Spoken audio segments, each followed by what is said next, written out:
Welcome to iPad Pros, the show all about using your iPad to be productive and get work done. I'm Tim Chen, host of the show.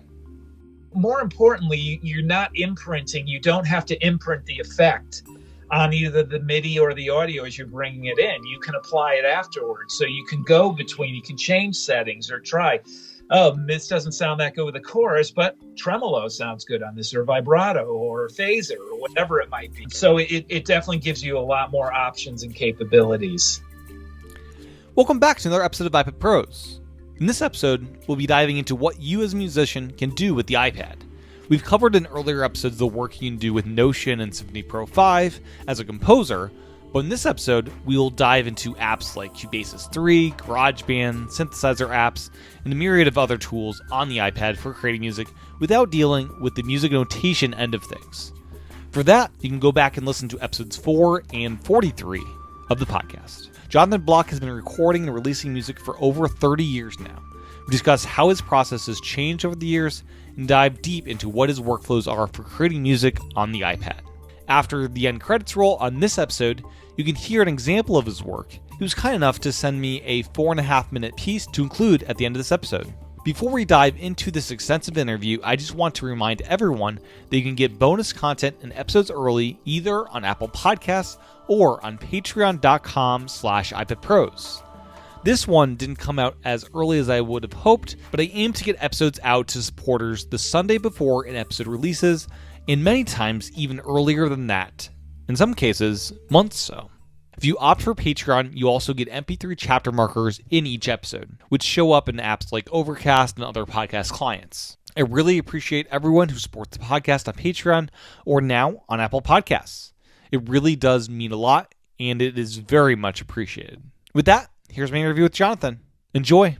Welcome to the podcast, Jonathan. Can you first kind of introduce yourself and what your current iPad setup is? My name's Jonathan Block. I use a 2021 iPad Pro 12.9 inch, the 1 terabyte version. To be honest, I use the iPad for pretty much 99% of everything I do, whether it's my personal life or the business life. And my main use of the iPad these days is around creative things, so music in particular, which I know is going to be a lot of the stuff we're talking about. So the iPad is kind of the central hub of a bunch of different music things that I do, and I found it to be great in that regard. Excellent. Yeah, I've spoken with the people at Notion and had some music-related stuff, but more in the composition realm for traditional composition, which is what I kind of grew up with doing.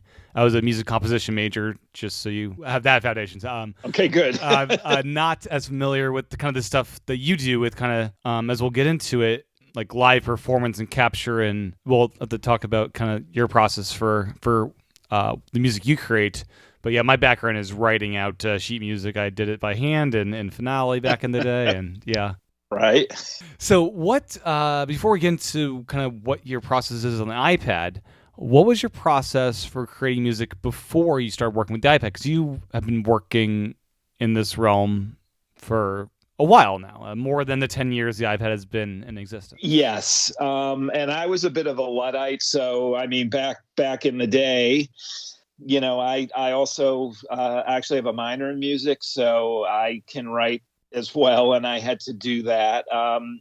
I always, even at the youngest age, there was always a tape recorder around. So like a, you know, old school tape, you know, portable cassette decks from back in the day. So this would have been the late 60s, early 70s. And as long as I can remember, I was into music, and I was writing and just taping things onto tape recorders, and kind of grew up in the tape loop world of doing things that way. But even in the early days of the computer, so, you know, I was doing some composition things and MIDI things using like an Apple SE or an SC30. So we're talking a while ago. And that was frustrating in its own way. And I kind of gave up. I said, you know what? I'm going to keep music and computers separate. I was primarily growing up a guitar and a bass player, so it wasn't really that big of a deal. I always liked electronic and synthesizer music. But to be completely honest, when I was growing up, that it was prohibitively expensive. There was no way in the 70s any normal child was going to be able to convince their parents to spend thousands thousands and thousands of dollars on synthesizers, and that's all that was out at that time. So we always had a piano in the house, and I kind of tinkered around with that, but synth was always something that was out of reach until I got older and got a job and started having kids. And then it was like the band thing wasn't going to work anymore. Playing bass, that was my main instrument. So I was like, hey, now might be a good time to start playing keyboard. So I bought a couple of inexpensive synths, and it kind of intersected at the same time that like chat groups, rec.music. whatever on Google, and back in the day, rec.music.ambient was a big one I was involved in. So there was a whole kind of audience and group of musicians that were kind of converging on the internet at the same time. But even in those days, I was still just taping into computers, or I had DAT. I had a digital audio tape, a DAT deck. I then moved into CD burners, so standalone CD burners, which weren't cheap. Really, to be completely honest, it hasn't even been a year that I started using the iPad really for music, and particularly for recording, because before that, I was on a computer all day long for work, and I just like to have the separation to come home and then open the laptop and start recording. Even though I had Logic, I had a bunch of stuff, I just kept it separate. I didn't even use it for sequencing. I had hardware synths, and these were, they were computers in themselves, Roland or Yamaha workstations that had sequencing and those kind of things built right in. And that was not easy, but that's essentially what I used up until fall. No, that's not fair. Early last year, one of the music projects I do is it's original music. I play bass, I write the words. I have a friend of mine who plays guitar and writes the music and sings. So it's more like a folk rock kind of thing. We've been doing this for almost 40 years. And we started doing a YouTube channel. So I was like, you know what? Let's just use the iPad. I kind of expanded into doing other things at the iPad at that point, and it worked out really well. It was easy. It was portable.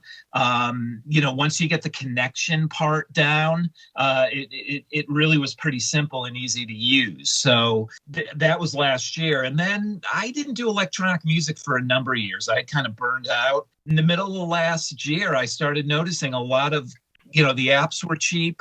A lot of the app makers had sales all the time. So I was like, let me buy a few. So I did, and I kind of got the bug again, and it just went from there. That's kind of how I started using the iPad. But it's really, I've been using the iPad for the last couple of years. I bought the 2018 iPad Pro, and that was transformational for me because I had a lot of iPads before that, starting with the first one. And that was the first time where I ever felt like, oh, this can be more than a consumption device. Not the capabilities of the iPad, because they were always there. It was just my mindset. I've been like, oh, okay. And starting in 2018, I just started transitioning away from a laptop for work. And then I was like, well, let me start doing creative stuff on this as well. And that's when last year I was like, oh, actually, this works pretty easy for music. Yeah. And that's kind of how I got started on the iPad journey, how I got to where I am right now. Excellent. So with the iPad being USB-C, has that enabled much easier connectivity to these kind of hardware devices? You mentioned synths. Are those able to be plugged into the iPad, or what's that situation look like for you? Yeah, I mean, there's some. Typically, you'll need to use an audio interface, which also serves as a MIDI interface as well. So I like USB-C only because it was. So it first showed up on the 2018s, and it was clearly the future. And I was like, oh, Apple's actually going to standardize on something everybody uses. Yeah. Right? The wonders will never cease. Now, obviously, USB-A was the same as well, but getting away from the Lightning. So I was like, oh, we can buy hubs and we can do this. And it, it's a double-edged sword of everything. It makes things easier, but it also makes things difficult, because when you go out and buy a hub or something to connect a synth with the iPad, you're not always sure it's going to work. So I had good luck with a company called Focusrite, who makes audio interfaces, and they've always been class compliant with the iPad. So I got one of those and plugged it in, and it showed up right away. I didn't have to do anything. And so I plugged the synths right there. Now that's pretty recent. When I started up again with electronic music last fall, I was like, I'm just using the iPad, nothing external. So I bought a number of apps. And that's all I was using. So there was nothing external. But then, like everything else, I got the bug again. I'm like, oh, maybe I'd like an external synth. So first I started with a controller to trigger the internal sounds that were on the apps on the iPad. And then I was like, no, I want a synth. So I got a synth. Most synths have USB outputs, and you can go from the USB output of the synth essentially right into the iPad if you have the right connector, or you can go right into an interface, and it works well there. Now, of course, the synth I got it's a Melotron, so the modern Melotron, which is digital, not tape-based, but it's old school enough where there's no USB interface. There's no USB output on the Melotron. There's no even stereo output on the Melotron. It's really old school. It's a mono output. So luckily I had the interface already. So it sends the audio into the interface. But it also has MIDI on it, and the interface captures MIDI as well. So that communicates back and forth to the iPad. So I found USB-C actually to be easy, only because the proliferation of hubs. So you definitely have to use a hub. And I found Anchor. I think everybody's familiar with Anchor. You can get them on Amazon. But the latest hub I got has two USB-C outputs. One of them for power, and the other for whatever else you want to use it for. So that was always my thing with interfaces, is that they used to be wicked expensive if you wanted more than one USB, essentially the power pass through. And I think the prices on those have come down a bit now. I mean, I think this one was like 30 something, and I've never had any issues with it. But I don't know. I mean, we all have our kind of, affectations or whatever. And I'm always like, yeah, I bought this device. I upgrade on a regular basis. I shouldn't care about battery life, right? I shouldn't care about being on power or not. But I don't know. I'm always like, feel more comfortable if I'm somewhere where there's a plug, I'll be on power. So that enables me to do that. The benefit of that is for when I got this new iPad, the day it came out, and past the 2018, which I've used constantly over the last 2 years to my wife. And, I checked the battery health. It's got like 4 cycles on it. And she's the kind of person that she'll run it down like daily. So I'm like, you essentially got a brand new iPad here with a battery health of still 100%, which is pretty wild for a 2-year-old iPad. So for sure. So go for it. But yeah, I find I'm a big USB-C fan, and like one port's enough for me. I know people get real parochial about some of their arguments, but I like one port. If I'm not doing music, to be completely honest, I've the AirPods and have that port for power. So it's really only when I'm trying to do music. And I've been through a couple of hubs that didn't work so well, found this Anchor one that works really well. And so I'm all good. Excellent. Yeah. And MIDI has gone Bluetooth since I started doing this. Have you much experience with that? I got to be honest, MIDI Bluetooth can be a little flaky, not when you're playing. So I know there's some people get really sensitive to latency, right? And get obsessed with that. And, so a lot of the apps that I use, there's settings for that too.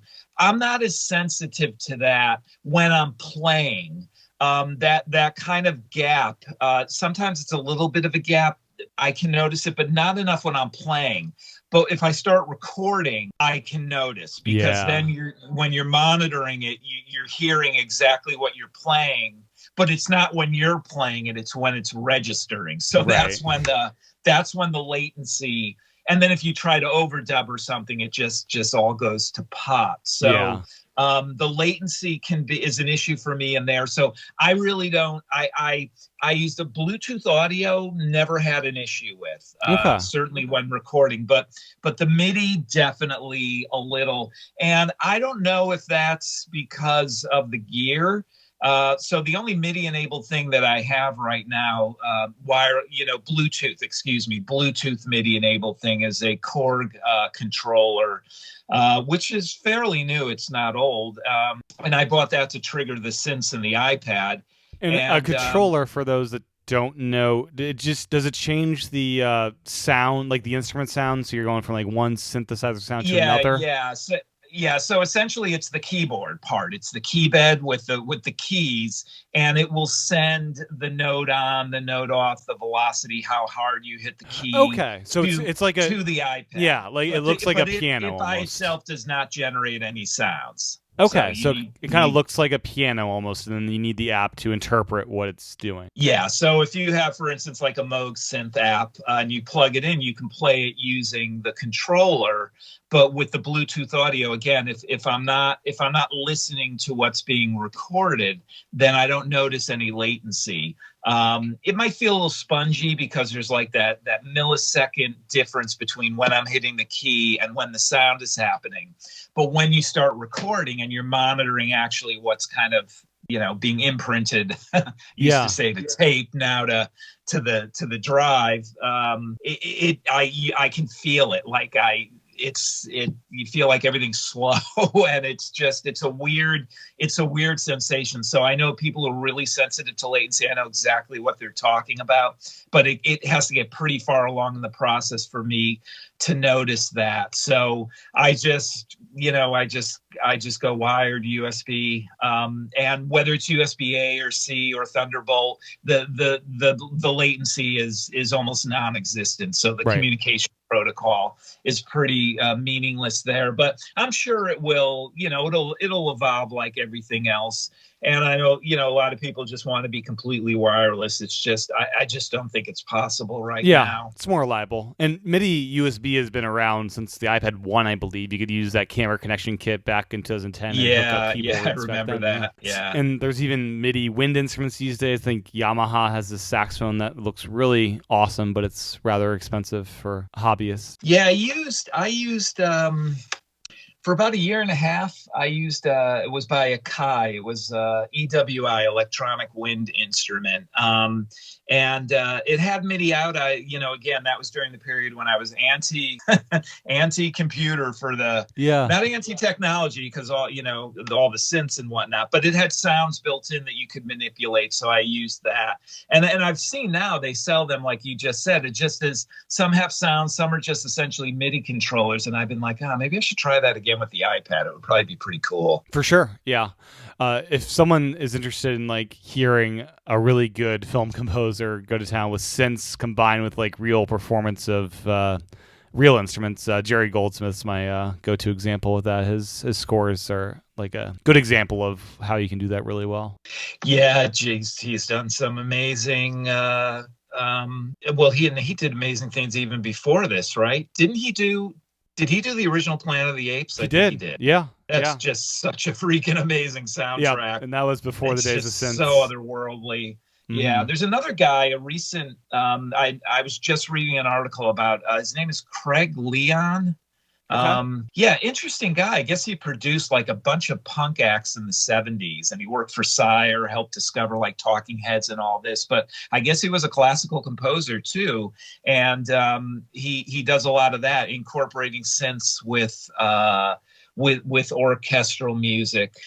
To be honest, I'll be completely honest, I haven't listened to the music yet. I read the article and I was like, I've never heard You'll have to check it out. I'll have to check him out. Yeah, Craig Leon, Leon. Okay. Yeah, so it's interesting that and he also did, it was because he did, I don't know why somebody would repeat doing this, because you had Wendy Carlos did Switched on Bach, decades ago, but he did another one. I think Moog sponsored him doing like a 50th anniversary of Switched on Bach. So he did an album of Bach compositions just on synths. Yeah. Just on a Moog. Same thing. It was a Moog modular, just like Wendy used back in the late 60s. Right. So yeah. That's what the article was about. That's how I discovered his. So when you create like a piece of music on the iPad, you have a lot of different apps in your kind of tool belt to pick from. Do you start a project with a tune or song already in mind, or will you just open up one of the apps and be like improvising within that app to kind of clarify your idea, and kind of how much does that app that you pick decide what that becomes? Like, does the app itself influence your music in any ways? Yeah, and probably 70% of the time it's the latter stuff you're talking about. I'll just start opening, I'll open the iPad. I might have an idea in mind, like, I've done a lot of, working with these 3 or 4 synths. Let me check out something else, and I'll do that. And you're right. I mean, the synths, the apps themselves will help guide what the composition is. So in electronic music, I don't do a lot of formal compositions anymore. I used to, and that was very linear. Now with the iPad, I do a lot of things with repeating, looping, sequencing, and a lot of those different apps. So it's a lot of times it's a blank slate. To be honest, I may have one of the things I've always liked drums and percussion. So I'll sometimes just open up a drummer, electronic drummer percussion app. And a couple that I use a lot, AudioKit Pro, which is a developer. They have it's called AR909. So it's an emulation of a Roland 909. And the interface is, they call it an XOX interface. So it's the interface that was present on the hardware Roland drum machines from the early 80s that are famous, the 606, the 808, the 909, with the multicolored, the grid. It's essentially a real-time grid of 8 bars, 16, whatever it might be. And so they've replicated a lot of those on the iPad. So I've always loved that interface. So I'll just make some drum lines up, and I'll have a library of drums. And sometimes I'll be like, you know what, I want to do a piece that has some percussion in it. So I may start with the drum line and then say, oh, you know what, a Moog would be good with this. So I know enough. It's right. I mean, apps can be so cheap that it's really easy to say, oh, this is on sale for $5.99. I'm going to buy this one, or this is on sale for $2.99. I did that a lot in the beginning, particularly last fall on Black Friday when everybody puts their apps on sale. And like I dropped like $100 in like 10 minutes on a bunch of apps. And I was like, okay, I can stop now and let me learn all these and what they're about. I still haven't, but yeah. I've kind of gotten over that initial thing. So an app's, it has to be an app I've already looked at. I'm like, yeah, you know what? I'm not going to pay 20 for this, but I'll pay 10. So I'll keep an eye. There's a couple of sites online where you can actually just keep track of apps price going up and down. When the price goes down, I'll buy it. But it kind of works both ways, but I'll go in maybe with a baseline or some idea of something, and then I'll try to realize that with whatever apps at my disposal. And kind of what we were talking about at the beginning, it's always limiting. There's always something I can't do that I think I want to do, and that's okay. I'm totally adaptable, and it always ends up being different than I thought it was, which is good, because I may come to the end of a piece and I'll be like, well, I actually didn't use any of these ideas I went into, so I've still got those ideas for another piece. But there are occasions where I will have something in mind. If that's the case, I will definitely choose the app that I think would be the best to realize that, both from a sound perspective, the effects, because I use a lot of app effects as well for effects like delay and chorus and phaser and reverb and all that. But also there are a lot of, so you have GarageBand, which is a digital audio workstation. You have that timeline, input MIDI data, and you can edit MIDI data. And then you have what people call, a digital audio workstation, or people call it a DAW or a DAW-less. And I use those as well. So they by themselves are vessels for other apps, right? So you can get an app that will record MIDI. You can get an app that will record audio, and that would be a node within that DAW-less app. Like the one I use a lot is called ApeMatrix. There's another one that most people use if they're going down that route. It's called AUM, and which I would, when I see it written, I say ohm, but people say AUM. So AUM and ApeMatrix are very similar in that they're vessels, and you essentially load synths and recording and things in it, and it's great for like live and for improvisation. So with that, you'll have a synthesizer like application running in the background, or is that foreground, or is it split screen, or how does that all talk to each other? Yeah, it actually runs within, like, so I use ApeMatrix, and ApeMatrix works with the kind of most modern standard for music apps, which is AU Audio Unit. So they're audio units, and they're on version 3. So everybody says AUV3. So that's. And I limit myself. Most apps are AUV3s at this point. Interapp Audio is the older standard. And there's Audio Bus. Is that still a thing? Yeah, Audio Bus is another. That's a third-party standard. But the goal is all the same. How can I essentially work in an app within another environment? Yeah. So you don't have to do split screen or this or that. Particularly with an AUV3, you have full control over that synth. And the interface is within ApeMatrix, or do you have to start? Yeah, ApeMatrix, but you can, like, GarageBand supports AUV3s, Cubasis supports AUV3, and those are both DAWs. So if most people probably aren't familiar with ApeMatrix, but I can talk about it in regards to GarageBand. So you'd be in GarageBand and you add another track. And one of the choices that you can choose is, all the stuff they include with GarageBand, but you can choose an audio unit, and it'll list all the audio units you have installed on the iPad, and the track would then be that. So if I'm using a Moog synth, I can choose that, and then that takes up that track. But I can go 20, 30 tracks. There's no limit. It's all up to the CPU of the iPad, but you are then that app is within the environment. Now, GarageBand has some weird idiosyncrasies, like in other apps, like in ApeMatrix. I can resize the window for the app. I can move it around, so I can have multiple synths open at the same time. It's just navigating around the windows and dragging them. With GarageBand, it opens up the app, and you have access to it. You can change things, but it's like frozen on the screen. Frozen isn't the right word, but I can't move it around. I can't resize it. I can't go open another one. It's only one synth open at a time. But you do get a little third-party interface within GarageBand. Yes. Yeah, that's interesting. Yeah, okay. you are essentially looking at the app. Yeah. And you can there's a lot of music and synth apps where you go to double click and it'll come up with a window and said this synth does not work on its own. You have to open it it's an AUV3, and you have to open it up in a host application. There are ones that do work standalone, but you would still have to have something to record it with or to capture the MIDI. So a lot of them require a host. Okay. Yeah. So ApeMatrix, you use that and can, like, at first I thought it was a capture app like GarageBand is, but kind of what's the relationship between those two, or Ape, like? I think I know where you're going. So GarageBand is a little, like everything else of Apple, it's a little bit of a walled garden. So like Cubasis, which is very similar to GarageBand, more complex, more features. Yeah.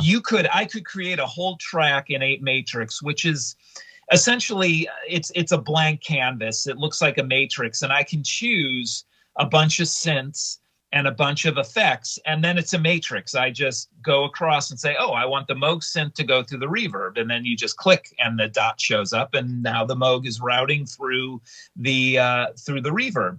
But I can also have MIDI apps, so I could have an app that would record MIDI in ApeMatrix, and I can send the Moog to that. And but if I want to record, now ApeMatrix does record and it saves it as a WAV file, but it's kind of clunky, so most people don't use the recording in there. I usually do a screen recording, but the point I'm getting to is that I could create all that in ApeMatrix, and then I could open that up within Cubasis, and that could just be a track in Cubasis. That whole 5, 6, 7, 8, 10 synths, 10 effects, a bunch of different, and Cubasis will allow me to open that and work with it, whereas GarageBand doesn't. Okay. So within Cubasis, are you reading it directly, or are you exporting the file and like putting it in Cubasis? You're reading it directly. You can do that, so you could export it as an audio file. Then you don't have control over the. But you're essentially sending the audio to Cubasis. Okay. So I don't have to. I could then tweak it in ApeMatrix. Say, oh, I don't like the levels here or there. I could then go into ApeMatrix and tweak it, and then it would still send the updated audio, whatever the mix was. Okay, so you do the Cubasis. adjustments with an ApeMatrix, and then Cubasis has it in there just as like a track, but to edit the track to like move like things around in there. Right. It's easier to go back. It's easier to go back to ApeMatrix, but you can also record whatever you've done in ApeMatrix, save that as a WAV file, and then import that. So Yeah. I've done that before and imported it into Cubasis or imported it into GarageBand, and that works fine. For my workflow, I use GarageBand or Cubasis when I'm doing something linear. So there's no looping, because neither, I used to think Cubasis did this, but it doesn't. So you can't record audio in a loop on GarageBand or Cubasis. You can record loops with one sound, and you can record multiple MIDI loops, but I can't record one sound from a keyboard on like track 1 in GarageBand, keep having that play as an 8-bar loop and overdub on that in real time. It continually erases what you had before. And Cubasis does the same thing? Yeah, Cubasis, I used to think it didn't, but I actually tried it a couple of weeks ago and it doesn't. So there are looping recording apps out there. I use something called Gauss Field Looper that's almost like the interface isn't, but it acts like an old school tape, reel-to-reel tape, which I've used in the past, 2 reel-to-reel tapes. And, I had Brian Eno and Robert Fripp, and they did a lot of Frippertronics experiments with 2 reel-to-reel decks, and you can have the sound coming from one going back to the other, and it's just a continual overdub, but that degrades over time. And so there's apps that kind of mimic that. So I'll do a lot of that. I'll add a drum line, and then I'll do some leads over that. So there's, a lot of people get like, I'm not going to use GarageBand. I'm not going to use Cubasis. I only want to use ApeMatrix or AUM. And they go through a lot of machinations to get things done in the way they want. I'm not quite like that. I can, but I like an ApeMatrix for like, okay, I'm going to jam, or I'm just going to play live, because I just can open it up, have a couple of synths going. I don't have to worry about linear timelines and any of that. And if I want to loop something, I'll add a loop app into that, and I can use it right in there. Yeah. So GarageBand, I think it started life as like a $5 app, and I think it's free now for everybody. It is free. Are you using the real instruments in there as well, like the stuff that's built in, or are you mainly using third-party apps in conjunction with it? These days, I'm mainly using third-party apps because I'm using GarageBand almost as like an audio. So, however, I have done a lot of stuff in GarageBand. I've done things using external synths, AUV3 apps within GarageBand. And I've done some pieces just using the stuff in GarageBand. A lot of people kind of diss GarageBand. It has its limitations, and Lord knows I got a list of like 10 things I would love them to change. And even if they just changed one, I would probably use it more. There's just some little idiosyncrasies that really make it annoying. But it's free now.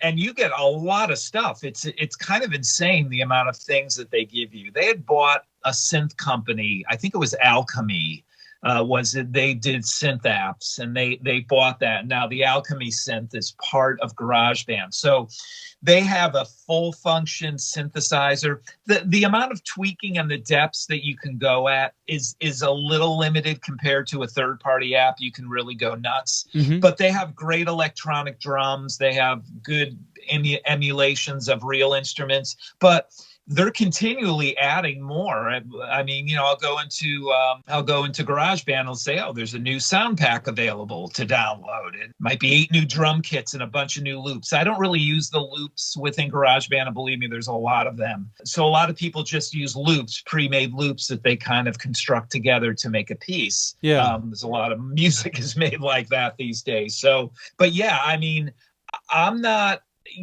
Literally when people come to me and they're like, hey, I got an iPad, I'd like to do music, I'd be like, you know what? Watch some YouTube videos on using GarageBand. You've got like a full functioning digital audio workstation with sounds and great effects and everything you need right on there. You don't need to spend anything. Having said that, if you want to buy other stuff, it's so inexpensive, but to really kind of wrap your head around the capabilities. And the reason I tell people that is because it's Apple. It just works on the iPad, right? I mentioned this before. before.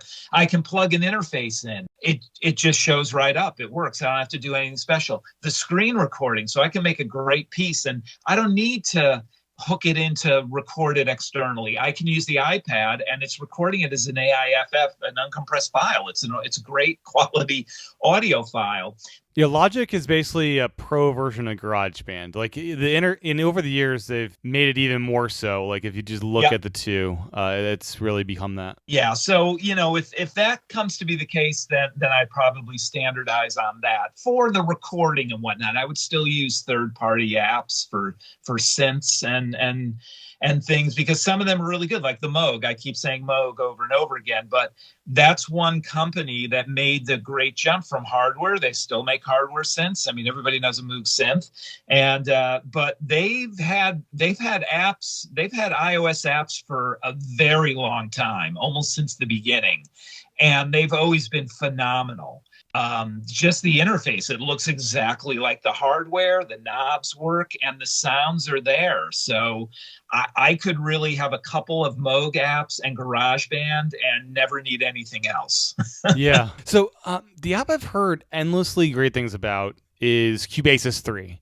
This seems to be like the flagship app for creating music on the iPad. Can you kind of give us a rundown of what's possible with this app and kind of what the learning curve is like? And I'm not sure if you know Cubasis on the Mac. Like, how does it compare to that? Well, what kind of limitations do we get on iPad? Yeah. So I'm not as familiar with Cubasis on the Mac. Obviously, right. I would think you get more, right? A little bit more, but the interfaces look very similar. And I think of if people that start on GarageBand and they find the limitations, Cubasis is a great way to go. It has everything you would need because like you were saying before, it comes with all the sounds too. So there's multiple synthesizers included with it. There's multiple drum applications. So you never need to go outside the Cubasis ecosystem to create great tracks. And it also mimics it has an analog style mixer interface with faders and knobs and things, which GarageBand does not have. That's one of the glaring misses for GarageBand is there's no mixer interface. I can't just click a button and have all, 8 or 16 tracks in front of me and turn effects on and off while things are happening. So Cubasis is great for that, but it's also great. I mean, editing audio is really easy, right? I mean, you can get right into the audio, into the waveforms and zoom right in and really delete, minute things that, clicks or pops. MIDI data is easy to work with as the same thing. It's just way more full featured than GarageBand, and it's probably the closest one can get right now to a great digital audio workstation on the iPad. Now, one of the things though about Cubasis, and this is like part and parcel of the whole with going on the iPad and the apps, is that so they're up to version 3 point something, and like the point releases are free updates, but they put enough functionality in the major updates that you have to buy them. So Cubasis 3 came out, I believe, at the beginning of 2020. And there was a lot of talk for 3 or 4 months about it was buggy, it didn't work right, people were losing their projects. And then they had a couple of subsequent updates and everything's stable now, right? So I would tell somebody, Cubasis 3 is stable. I don't have any issues with it. I heard 3.2 or whatever the latest big point release added some really wild, awesome things to it. Yeah, they're adding more sounds, just more editing features, and just as important, they're fixing bugs. They're just making it a more solid platform. But now I'm also worried, like, okay, when they come out with Cubasis 4, so that's why I get really leery about like standardizing on just one thing, because I'm afraid that when it comes out, you're going to be hosed. Like that's the problem I'm having with ApeMatrix. So I used ApeMatrix for 6 months with no issues with screen recording. None whatsoever. And then I got the external synth, I got a Melotron, and I started having issues with audios because the Melotron only is audio. So I'm recording into the iPad and using ApeMatrix and doing screen recording, and it would just keep crashing. And at first I thought it was the Melotron.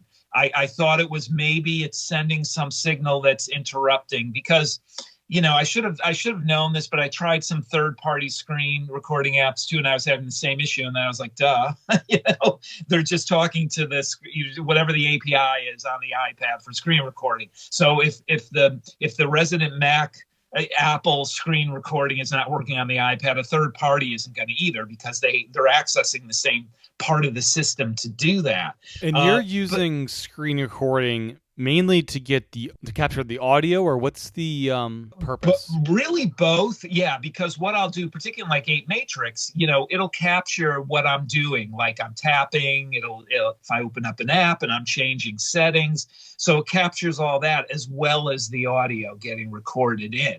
Now, when I'm using the Melotron, I'm doing that, but I also have a video camera going, capturing what I'm doing on the external one. But if I'm only using, even if I'm using a controller, but I'm only using music apps, etc. on the iPad, I'll just use screen recording, because that's capturing everything I'm doing on the screen, opening apps, closing them, changing settings, and it's capturing the audio as well in an uncompressed format. And you'll release these on your YouTube channel, the screen recordings? Yeah, and then when you stop the screen recording, it saves it as a video file, and then I'll bring that in.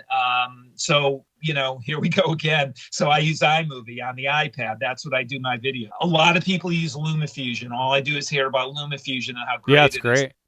Yeah, I know. And I'm like, you know what? I'm gonna, next time it comes if you're using an external camera as well, one of their updates later this year will be multicam, so you could actually do a multicam edit between different things that'll sync it up and all that. So that'll be really nice later on. Yeah, so that's one of the areas that I know I should be doing better at. But right now I'm using iMovie, so I'll import the two videos. So the screen recording video with the audio, and then I can separate the audio in iMovie, and I can manipulate it if I want, and then whatever came from the camera. But it's lining everything up, and I do all the tricks and stuff. But I know while I'm using iMovie, I'm like, yes, I know how to use this fairly quick. But I know that this is not the best app for what I'm trying to do here.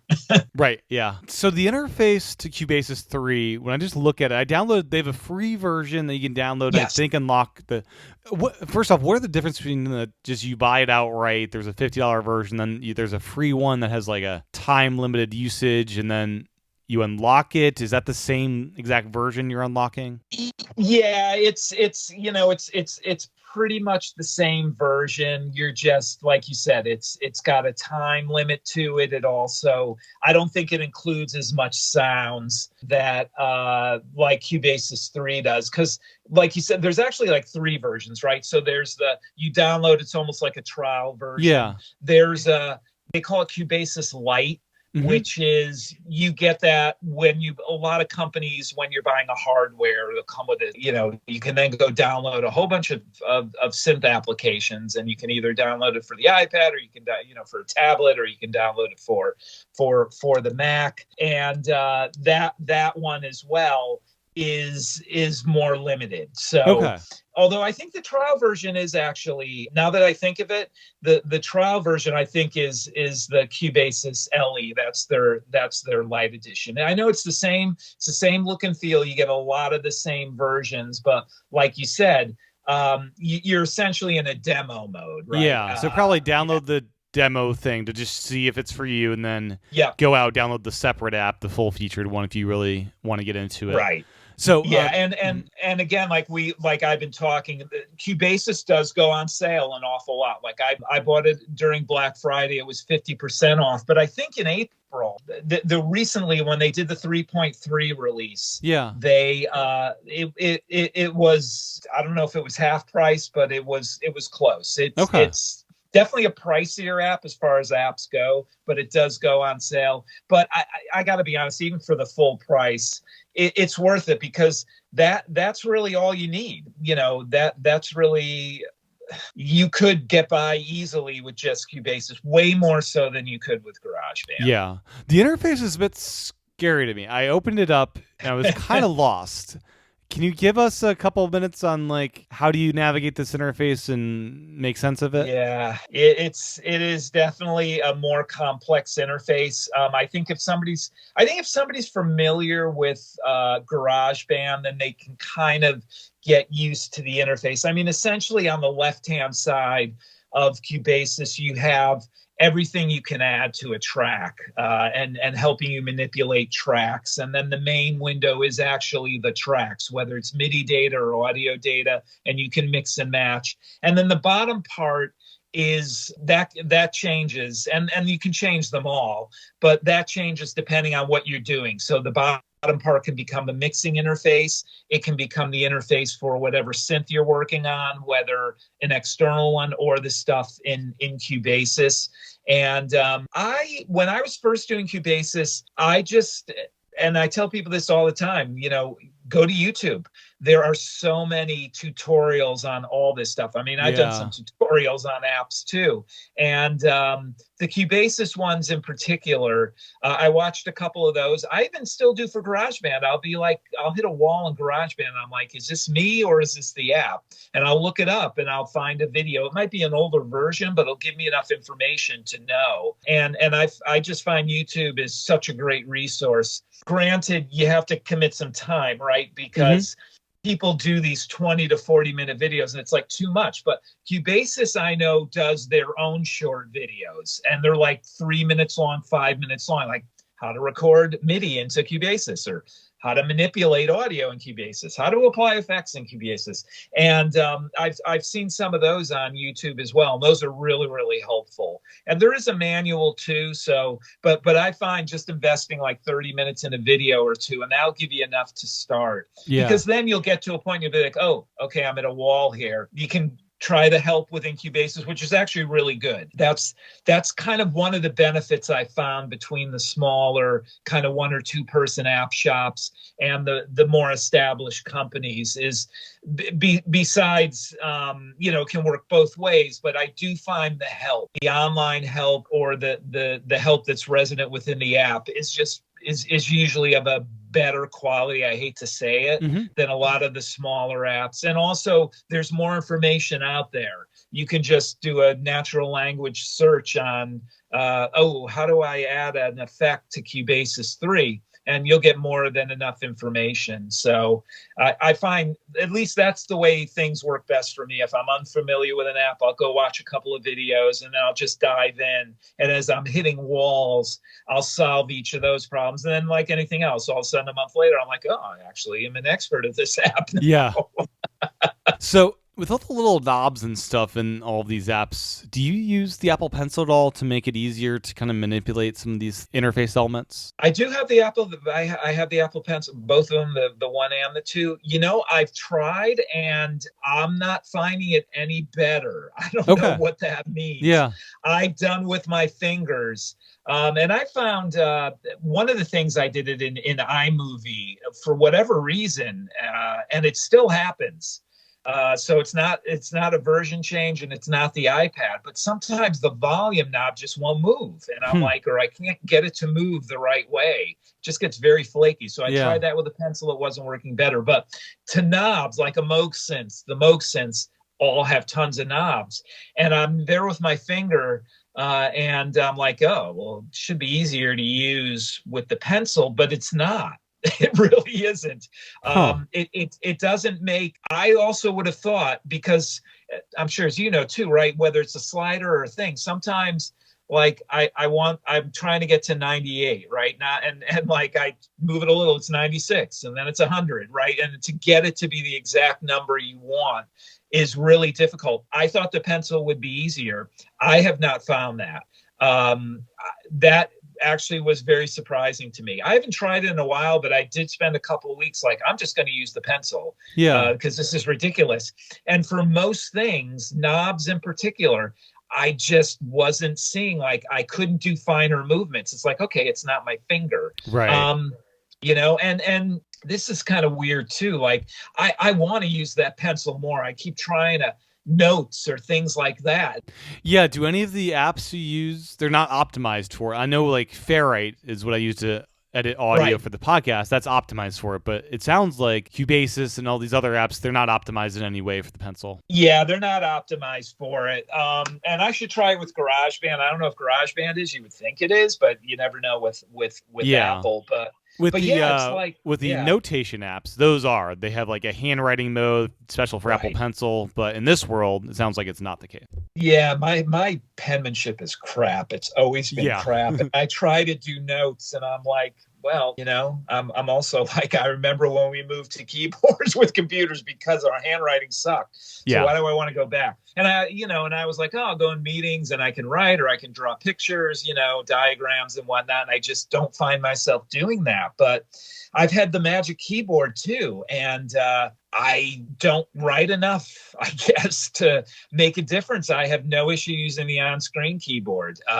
Yeah, I use it mainly for keyboard shortcuts is my big thing. Okay, yeah, because I've had it and I was like, oh, this will be cool. And then I'm like, yeah, I don't really, it just makes it more bulky. Because part for me of the iPad was I want it to be portable. So you use it a lot use it in tablet mode a lot then, right? Yeah, Okay. all the time. Yeah. And like I said, I've had Bluetooth keyboards. I've had the smart keyboard. I tried the Magic Keyboard and I just didn't use it enough. And so I try to, I don't know. It's also a personal thing, I guess, too. It's like I have the iPad. I want to use it to its as much as I possibly can without anything external. Do you have any favorite stands or things that help you kind of like position your iPad in different environments? Yeah, so I use it's funny when I'm kind of in my home office at my desk, I do have a stand from Amazon. I don't even know what it's called. I'm looking right at it because it's on Atlanta Yeah. call. Yeah, and it's actually a nice stand. It doesn't vibrate or anything. And because I used to have the 11-inch iPad, so I was always small is better. But as I used the 11-inch over the last couple of years, way before they announced, it was going to have the better screen or whatever, I was like, you know what? I think I'm going to move to the 12.9. I could use more real estate, and it'd be nice if some things were bigger. So I'd already made that decision. And all of a sudden I was like, oh, I'm going to need stands because everything is bigger. The desk space is small.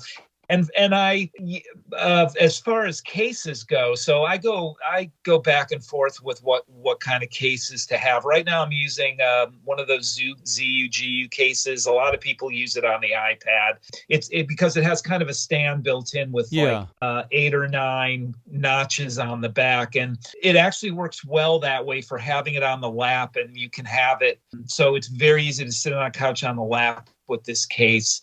It's got some weird things about it I don't like. Obviously it makes the iPad slightly bigger, although given, the amount of way that they did it, it actually is pretty minimalistic. And there's just some other stuff too about it, but it is actually a really good case. It's very protective. And the fact that I can have it on a desk in essentially 9 to 10 different angles or on my lap solves a lot of issues. Okay.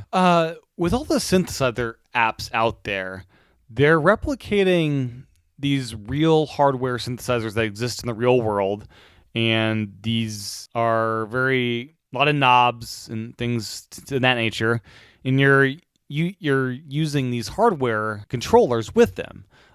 Do the knobs in your hardware controller match up in any logical way to what you're visually seeing? Or do these companies also sell hardware versions that hook up to this software version, or what's that whole story like? Yeah, that can definitely be a bit of a Pandora's box, kind of a pain. So nothing is going to work great out of the box. There are standard. It's essentially sending over MIDI what are called control changes, CC changes, and that's a standard. That's part of the MIDI standard. So, there's I can't remember the numbers offhand, but there's a certain number for volume up, volume down, or resonance on a filter, or the filter frequency. So some of them, as long as the app recognizes control change X equals what, and that's what the hardware puts out, you're fine. Now, if it doesn't, that's when you have to do work. So a lot of apps have what's called MIDI learn. So they will go into a mode where it will learn what control change a knob on your synth or your controller ascending. So I could go into MIDI learn mode on a particular synth app, and I could press the knob I want to control and then turn whatever whatever knob on the synth or controller, and the app will learn that that knob is controlling this function. Okay. So it's that like a makes training it easy. ability. Yeah, training. Yeah, it's like a training mode, and they call it MIDI learn.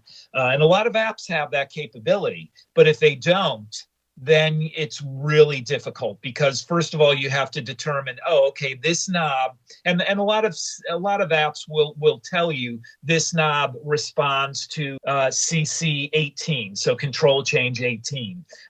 So then on the hardware, I would have to say, okay, I want this knob to I wanted to send out control change 18 on channel 1.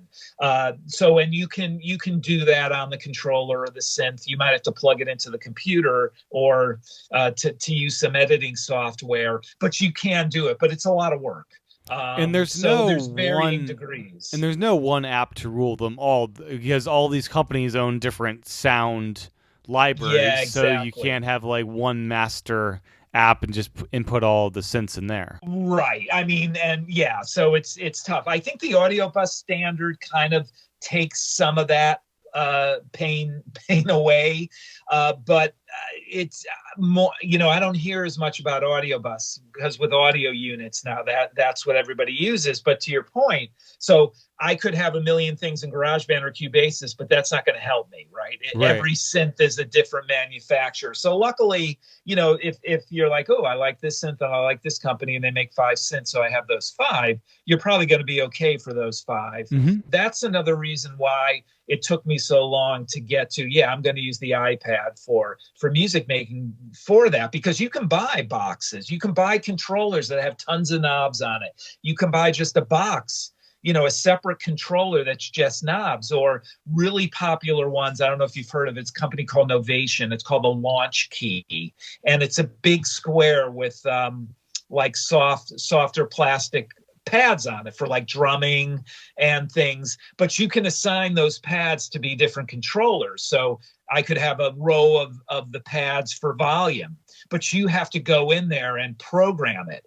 So I like to play music. I don't mind fiddling and doing things. And like I said, I'm more will change my workflow or change some things I need to do if it's hardware I want to use, rather than say, nope, this hardware is not going to meet what I need to do, because nothing's going to ever match 100%.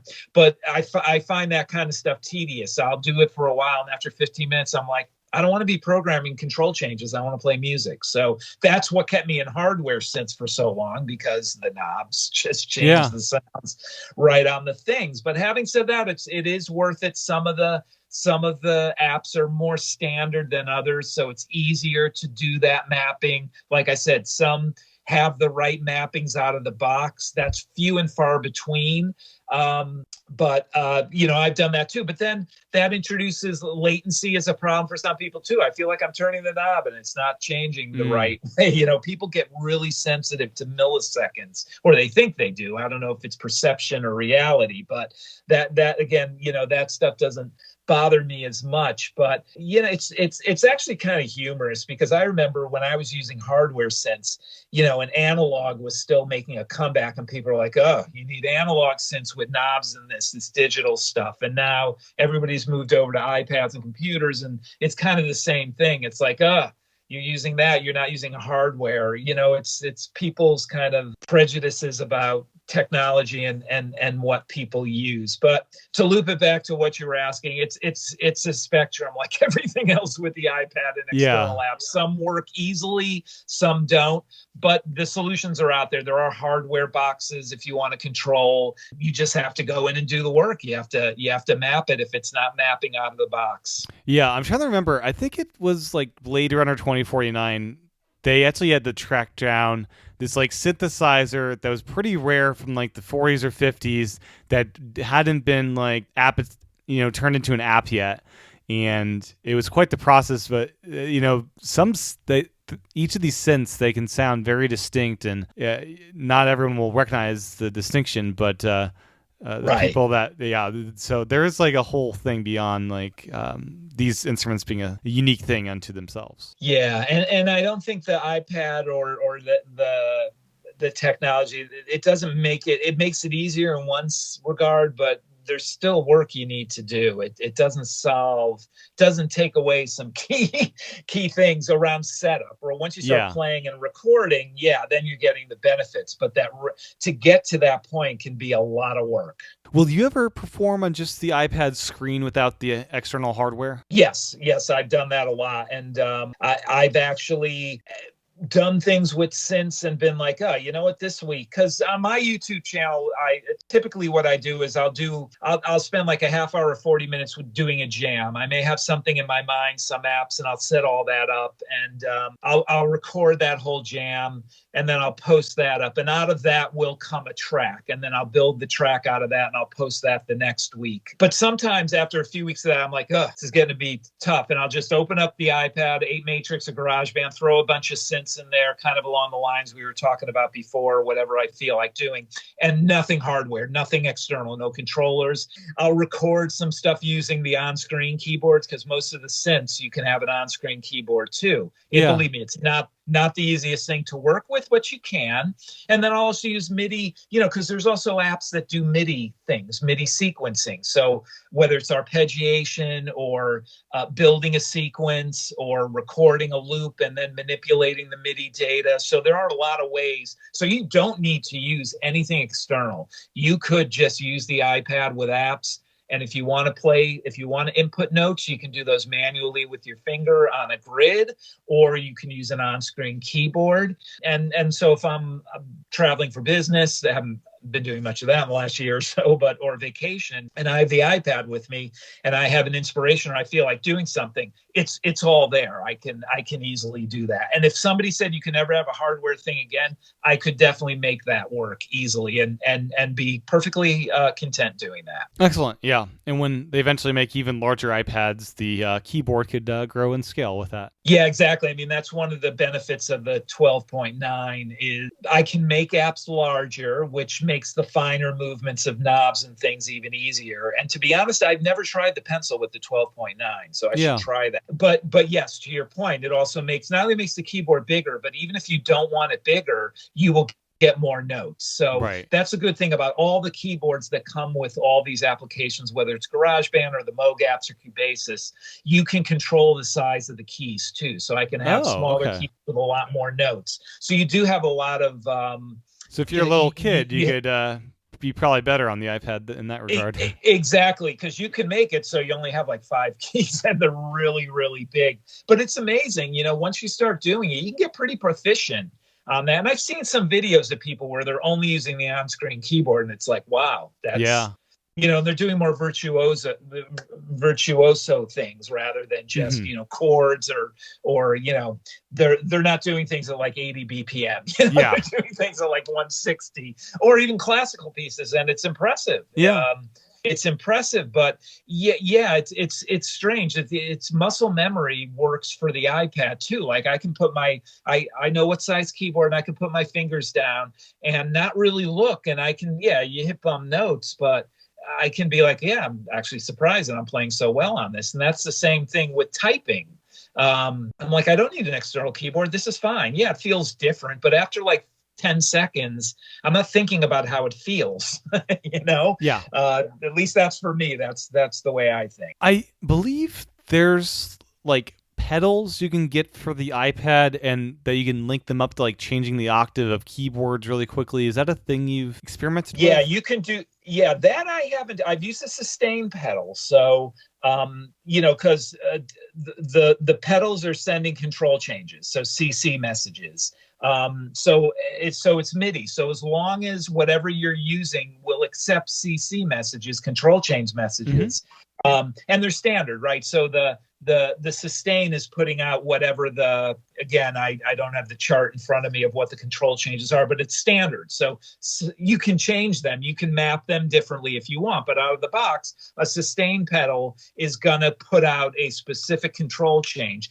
And as long as you have a way of connecting that, whether it's through an existing synth or a controller or a hub, then it will work in whatever application you're in, and whatever track happens to be armed at that point in time. So that's a benefit or a limitation depending how you look at it. So if I had a piece that had 8 different tracks and I'm plugging in a sustain pedal or a volume pedal, it's not necessarily going to raise and lower the volume for all of those tracks unless they're all on the same MIDI channel, and I want that to happen. But I could control 1 or 2 of those tracks to fade them in and out with a pedal versus the on-screen, while the other 5 tracks or 6 tracks or whatever were completely unaffected. Okay.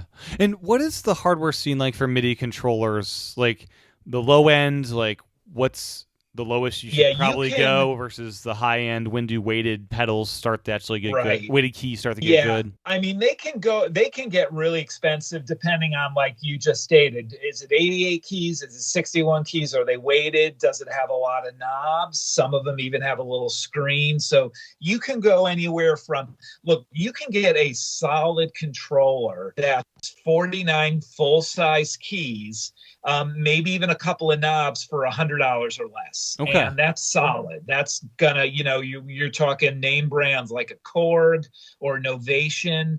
And then, I mean, you can easily get in the $100 to $300 range with a very good controller.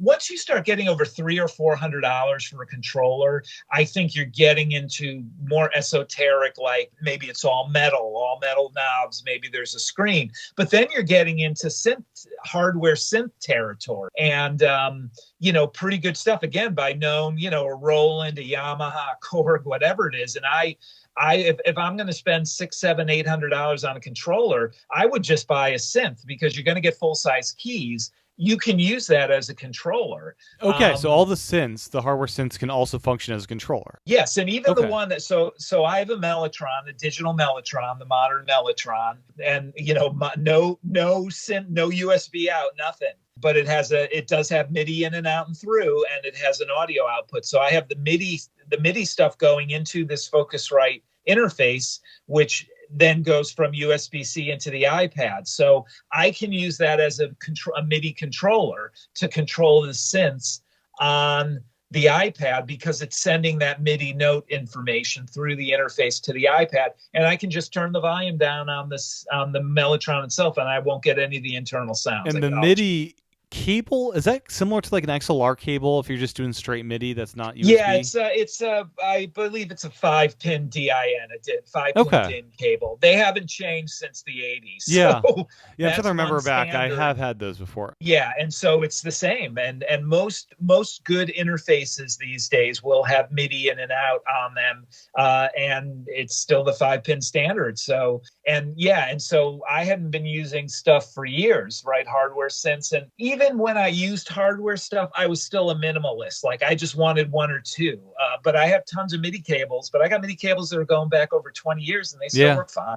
They work fine. So something I hadn't heard of until you sent me your notes was the existence of AudioKit. Is this the audio units thing you're talking about, or is this something separate? AudioKit is actually a developer, AudioKit Pro, and they're interesting because they it's essentially an audio development ecosystem of code repositories, packages, libraries, algorithms, playgrounds. So they not only build their own apps, they built a language and a whole environment, which they give away. So there's other synths and applications out there on the App Store that you can buy that are built on the AudioKit platform, so to speak. So they made an open source language and environment for making synth apps.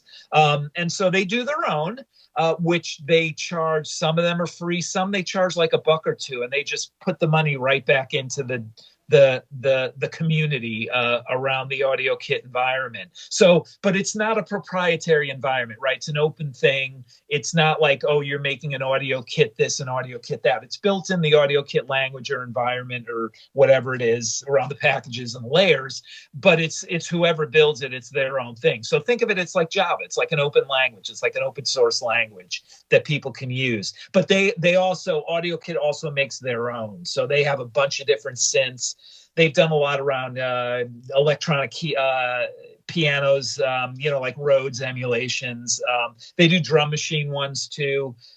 So, and everything that you purchase, one of their apps, they put that money back towards in it. So they're actually a developer, but not just of synth and thing, but it's more of they tried to create more of a standard, and it's very componentized. And so people that don't have a lot of experience building apps can read all their, they've got all the documentation is out there. Everything's in GitHub. So they're just doing this as kind of like something to give the music community. And there are a number of companies out there that have built on this platform and they're selling those apps. Very cool. Yeah. Do you have any favorites that you'd recommend purchasing? Well, as far as the AudioKit goes, and it's funny because we're on the iPad, so I'm actually going to go look. Yeah. The ones that I like the most is let me I'm just trying to get to the list here.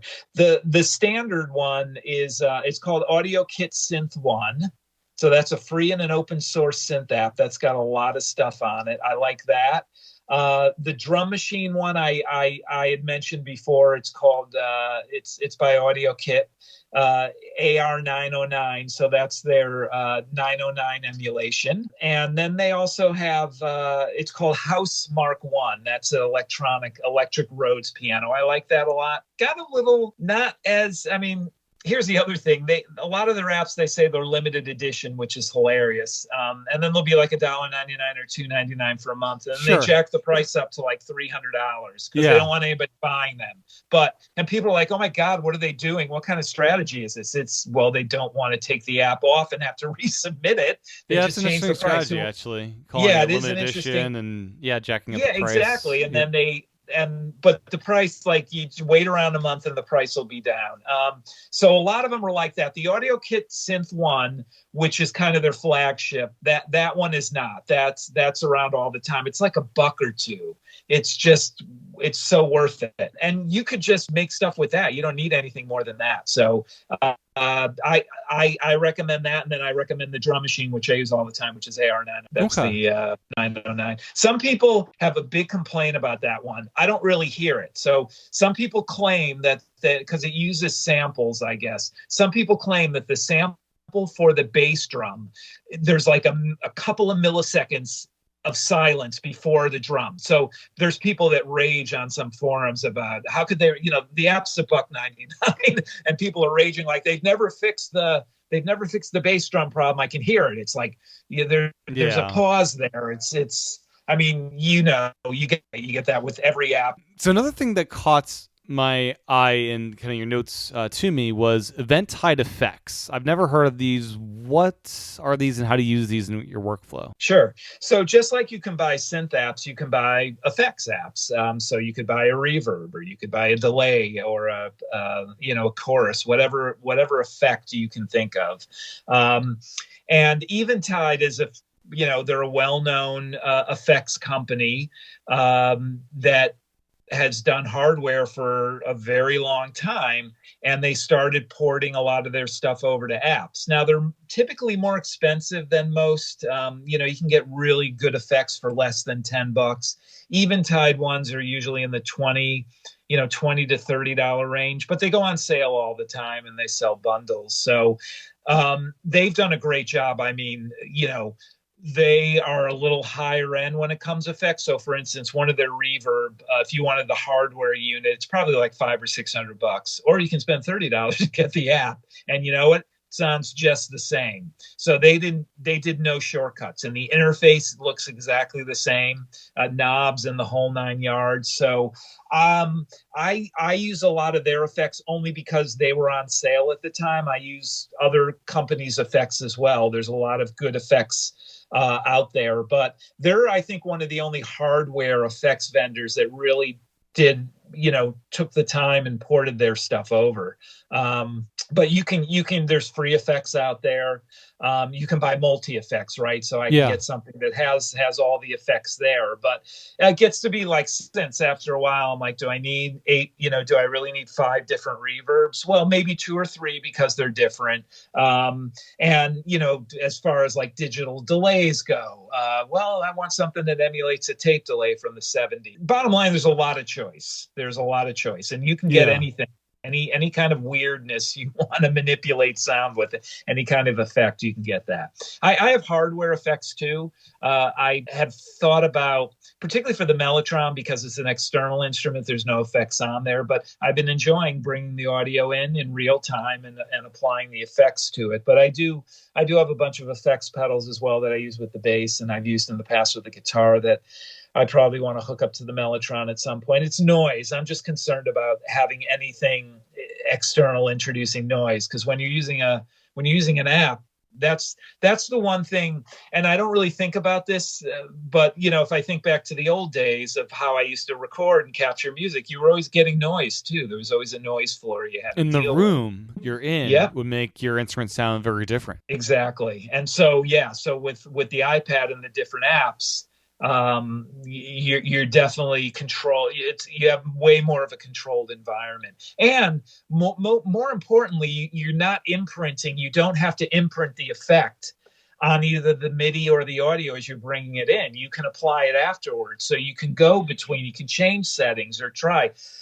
this doesn't sound that good with the chorus, but tremolo sounds good on this, or vibrato or phaser or whatever it might be. So it definitely gives you a lot more options and capabilities to work with the effects apps as well. Yeah.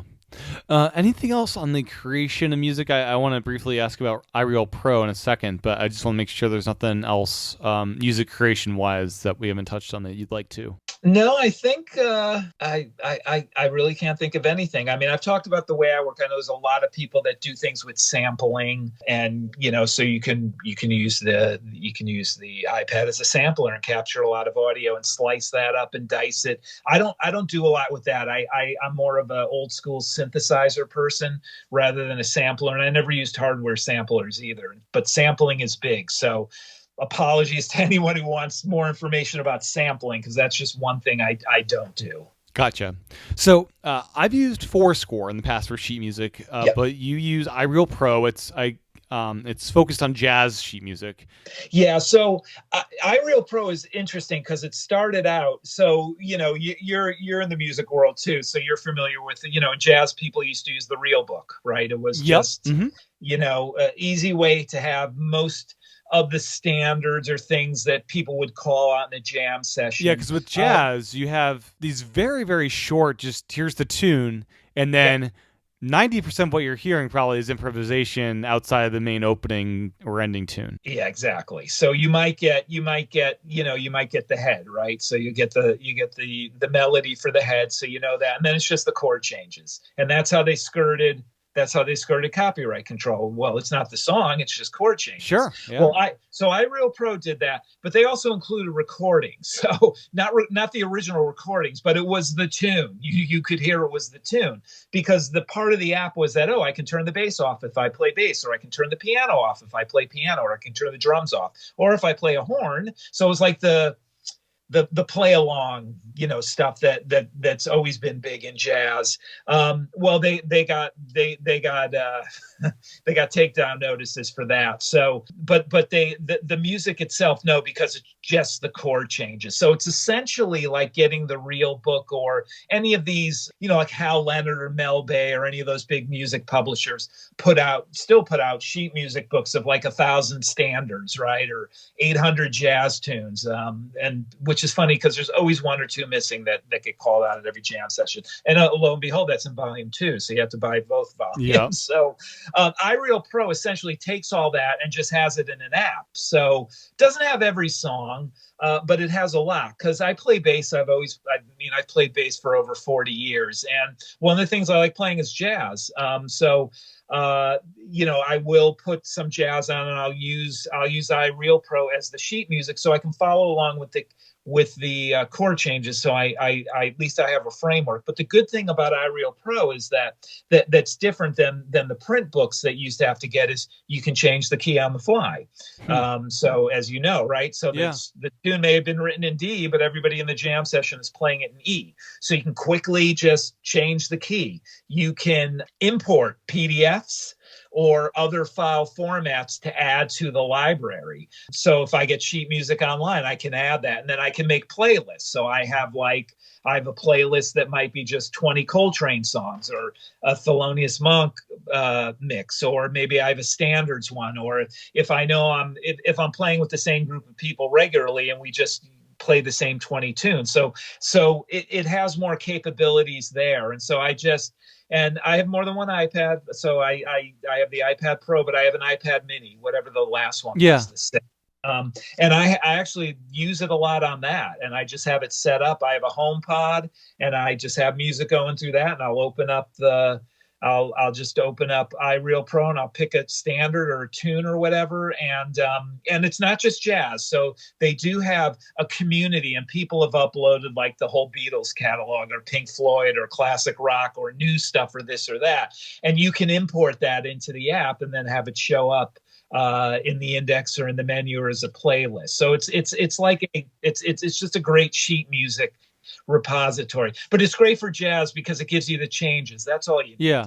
So you'll play out of, say, Apple Music or a CD, the original recording, and be following along and playing along with the gotcha. That makes sense. Yeah, and because I play bass on a lot of particularly older classic jazz, the bass is hard to hear, right? It was never really recorded well. So it's not like, if I was trying to play the saxophone, I would want, I wouldn't want. You're trying to be heard over Coltrane. That doesn't sound like a good idea. Exactly. But you can't really hear the bass, and it's easy to EQ it out. Just have a high pass filter set at like 40 or 50 hertz, and you can get rid of most of it so I can't hear it. And so it does feel like I'm just playing bass along with it. So it's just that I do for fun, right? I mean, I know, and music is supposed to be fun, and it is fun.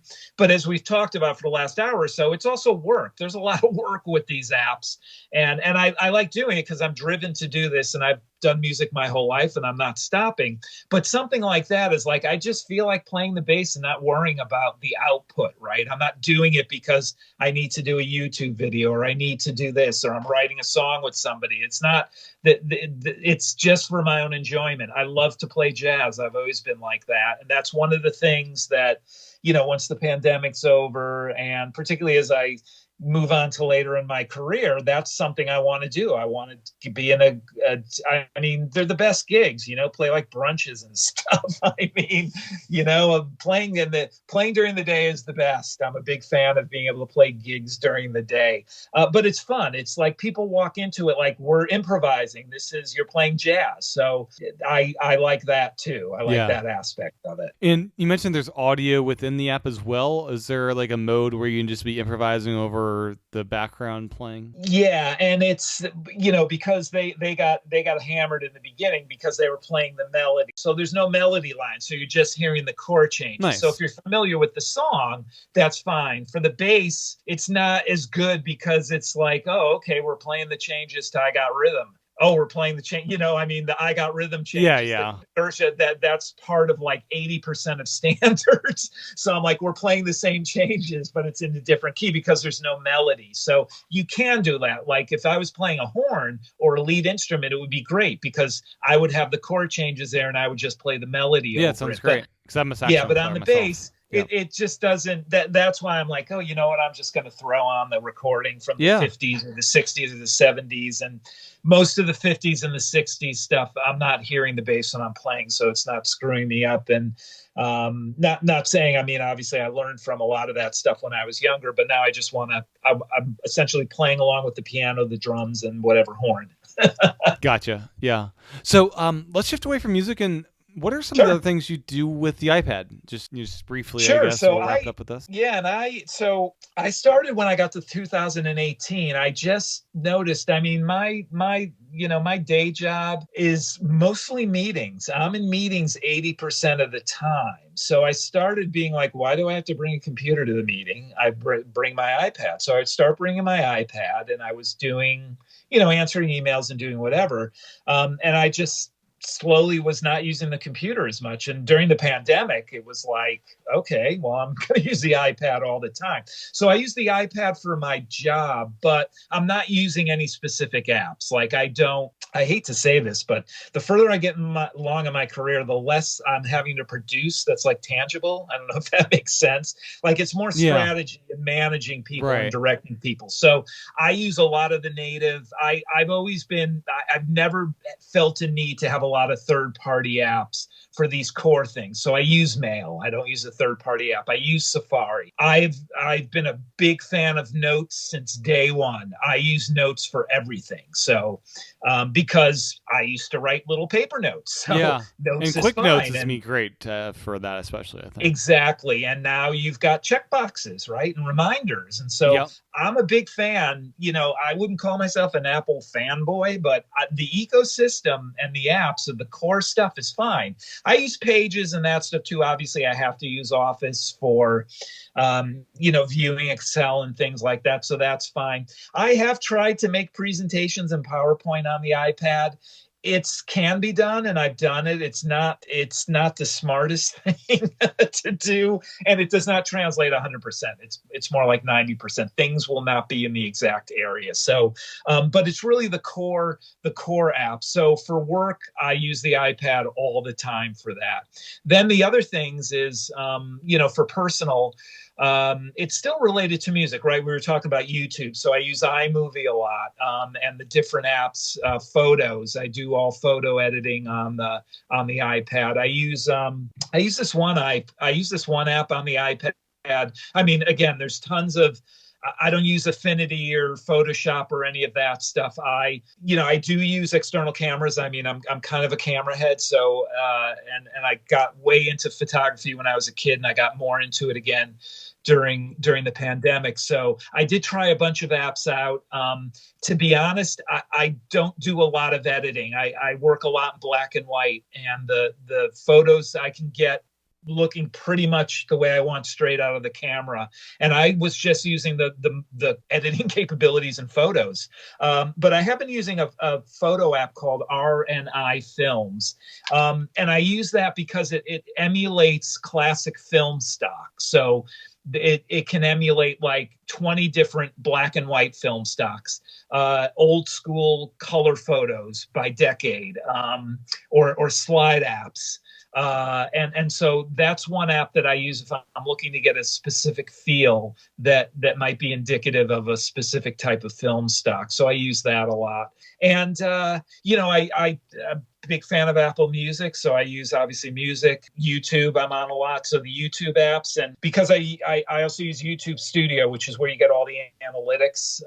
And it's great stuff. They really give you the information that you need to kind of optimize. The other thing that I've used from day one too is like star maps, astronomy apps. So I'm into that too. I think Star Map, it's funny because I've essentially used the same app since day one. And the Star Map one in particular, Sky Guide, it's called Sky Guide. And they've continually updated it. And it's been great to see it grow, like when they started taking advantage of the accelerometer. So wherever you were standing, and, they all have the red light built in, so you can bring them outside and not fry your eyeballs out. Mm-hmm. So I use those too. For Apple Music, have you played around with, getting an external DAC for your iPad and doing the lossless thing? Yeah, I have, and maybe it's my age. I'm not. It's tough for me to notice a difference. Yeah, you have a DAC though that you have, or do you just use your stuff you use to capture music already? Yeah, exactly. I mean, Gotcha. I've done AB with external DACs to see, and I've got pretty good Grado headphones and stuff, and like I can tell a slight difference, but it's only ABing, right? If I'm listening to something, and I don't know. You know, I went digital music-wise fairly early. I mean, my library, I have a huge library. It's approaching a terabyte. It's ton, and it's not lossless. So I was never a purist like that. I kind of agree with Apple. I've been fine with AAC Plus, right? With 256. And I've done stuff higher bit rate and I just can't hear the difference. So I've been fine, you know, and I used to have, I mean, I was a record collector, you know, and I had CDs and I got rid of a lot of stuff and I just went completely digital. Now, of course, I've got like, you know, 5 hard drives of backups and cloud backups and whatnot. But, you know, I used to think, oh yeah, this collection will be, and it's like, no, my kids will just sell it. So now it's like, I mean, I'm not trying to be morbid or anything, but I actually, one of the things that I'm excited about with iOS 15 is the legacy things. Like I can actually assign stuff. My kids are older now. I can assign like, okay, because I was talking to my daughter about this. I'm like, well, when I used to write and music and everything was hard. And so I've got folders of stuff going up to like 90 something. And then everything went electronic. And, you know, I've got decades now of I write poetry, I write lyrics, I've got all this stuff and it's clear, but it's in notes or it's on the computer. And kind of like, this is what you'll need to access if you're interested, if not, whatever. But so that legacy thing is like, oh, that's actually, thank you, Apple. That's something I can actually use. Yeah. So where can people find your YouTube channel and your music if they want to listen to it? Yeah. So my music is everywhere. So it's on every download and streaming site. I was lucky. We were talking about, you know, kind of the 90s and synth music, and I was lucked out and was on labels and had CDs put out and all that. So there's stuff of mine that's out there that I don't try not to direct people to, only because the rights are mine now, but these other companies still have it out there. So I essentially put together like a large collection of all my electronic music, and you can find that on Apple Music, on Spotify, on YouTube. Just search for my name, Jonathan Block. The other thing they can search under is Synthetic, SYNTHETIC, Synthetic Block. That was a moniker I used for electronic music too. So that stuff you can find. Go to YouTube. What I direct most people to YouTube now because I'm putting out new music on that weekly, and just search for Jonathan Block. My channel is called The Ambient iPad. But if you search for my name, I've been on there long enough now that I should show up pretty close to the top. I do some bass stuff, ambient bass improvisations occasionally too, but it's predominantly music on the iPad. I do reviews. There are app companies that do send me pre-releases of apps, so I'll review those. I reviewed the iPad. You know, that stuff gets lots of views. The music, the channel's growing, but that's the best place because the music's on there too. The same things you would find on Apple or Spotify is on YouTube, and all the links are there. So it's easier for people, I think, just to go to YouTube and search for Jonathan Block or the Ambient iPad, and I'll show up. Cool deal. Well, thank you, Jonathan, for your time so much. This was just fascinating learning about your process and the tools you use to make this wonderful music. Thanks, Tim. Thanks for having me. It was a lot of fun. I appreciate it. Well, that was my interview with Jonathan, all about creating music on the iPad. My thanks to Jonathan for his time recording this episode, and my thanks to you for your time and attention tuning in. Get bonus content and episodes early over at patreon.com/iPadPros or on Apple Podcasts. You can also get MP3 chapter markers by supporting the podcast over at patreon.com/iPadPros. With that, I'll talk to everyone again real soon. Now, here is some music by Jonathan Block. Enjoy.